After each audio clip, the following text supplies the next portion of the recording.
Dan memasuki awal bulan Juli ya Marcel, kita harus lebih waspada karena ternyata curah hujan di berbagai daerah di Indonesia terpantau tinggi. Ya, padahal musim kemarau diprediksi masih akan terjadi bulan Juli bahkan hingga Agustus mendatang. Lalu untuk mengetahui selengkapnya kami telah terhubung dengan jurnalis Metro TV Fadila Syarafina langsung dari kantor BMKG Jakarta bersama dengan Prakirawan BMKG. Fadila, bagaimana perakiraan cuaca untuk hari ini dan kira-kira apa yang menyebabkan terjadinya hujan dalam beberapa hari terakhir? Iya, benar sekali Marcel dan juga Valen. Memang kalau kita lihat belakangan ini beberapa wilayah di Indonesia ini sudah mengalami curah hujan yang tinggi. Bahkan kalau kita berkaca di wilayah Jakarta, ini beberapa hari belakangan hujan ini selalu turun di hari siang hari atau sore hari hingga malam hari. Memang ada beberapa faktor yang menyebabkan curah hujan ini masih tinggi meskipun memang diprediksi oleh BMKG bahwa puncak musim kemarau ini akan terjadi pada bulan Juli hingga Agustus 2024. Namun untuk selengkapnya saat ini kita bisa berbincang dengan salah satu perakirawan dari BMKG. Ini ada Mbak Rifda di sini. Mbak Rifda, boleh tidak dijelaskan untuk hari ini sendiri itu wilayah-wilayah mana saja sih yang curah hujannya akan tinggi di Indonesia?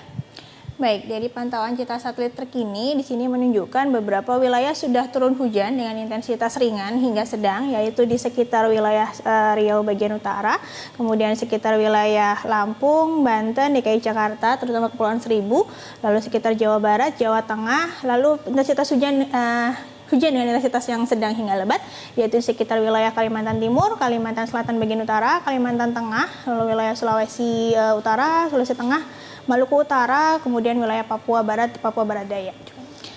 Ya, Mbak Rifda, ini kan kalau kita lihat ini bulan Juli hingga Agustus ini diprediksi masih menjadi puncak dari musim kemarau, begitu ya. Tapi saat ini beberapa daerah curah hujannya sudah mulai tinggi. Nah, ini kenapa sih Mbak alasannya?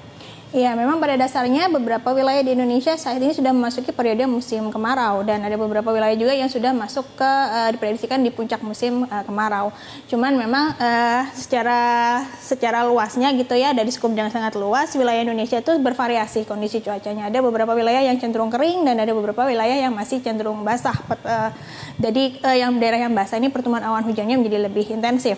Dan dari beberapa pantauan kami yang terkini juga hingga dalam beberapa hari ke depan, terutama untuk 3 hari ke depan itu masih beberapa wilayah terpicu atau tertrigger potensi pertumbuhan awan hujannya karena ada faktor-faktor cuaca yang mendominasi, mulai dari ada perlambatan kecepatan angin, kemudian mungkin sudah sering mendengar istilah MJO, Median Julian Oscillation, di mana dia meningkatkan potensi pertumbuhan awan hujan karena moisture-nya atau kelembapan udaranya yang meningkat.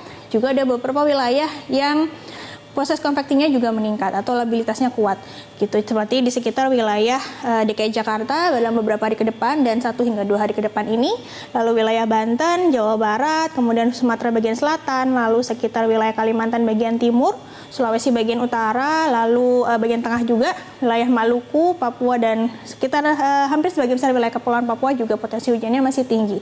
Yaitu tertrigger tadi dari ada beberapa faktor yang sifatnya dia lebih harian, faktor pemicu cuacanya gitu. Kalau musim hujan kan, musim kemarau dan musim hujan kan durasinya rentannya lebih panjang ya.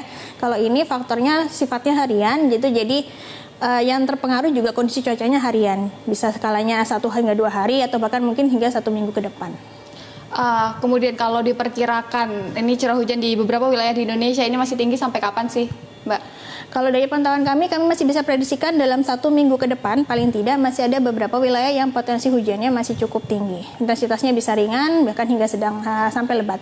Terutama yang mungkin bisa dipantau, yang mungkin perlu diwaspadai adalah beberapa wilayah di sekitar wilayah Kalimantan, terutama bagian timur, kemudian wilayah sekitar Sulawesi, kemudian wilayah Maluku Utara, Maluku sama sebagian besar Kepulauan Papua, terutama bagian barat dan bagian tengah.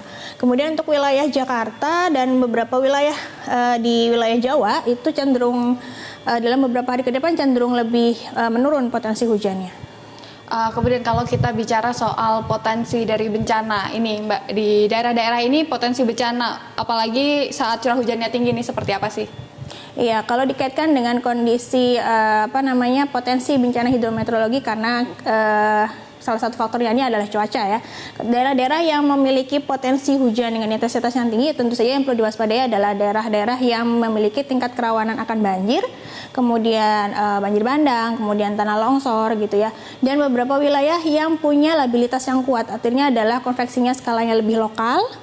Itu biasanya cukup potensial terjadi awan-awan dengan tipe cumulonimbus. Biasanya yang cumulonimbus ini dia yang berpotensi terjadi hujan yang disertai dengan kilat petir dan angin kencang biasanya. Ini jadi pohon-pohon yang sedikit agak mengkhawatirkan perlu dibabat gitu ya. Dan beberapa wilayah yang cenderung punya potensi hujan yang kering atau masa udaranya kering, seperti wilayah Jawa Timur hingga ke wilayah Nusa Tenggara. Itu karena kering, jadi potensi kekeringan yang masih perlu diwaspadai. Jadi yang menyertai mungkin adalah perlu menghemat air ya, karena potensi hujannya yang masih minim. Ya, baik. Terima kasih Mbak Rifda. Ya, demikian Marcel dan juga Valen adalah pernyataan dari Prakirawan Cuaca dari BMKG. Ini kalau kita lihat memang masih ada beberapa wilayah di Indonesia yang curah hujannya masih akan tinggi hingga sepekan ke depan, sehingga perlu adanya antisipasi yang dipersiapkan oleh masyarakat. Demikian Marcel dan juga Valen, untuk sementara kembali dulu ke Anda di studio. Terima kasih Fadila Syarafina untuk informasi terkini dan juga penjelasan dari Anda siang hari ini di Metro Siang. Jelajahi cara baru mendapatkan informasi. Download Metro TV Extend sekarang.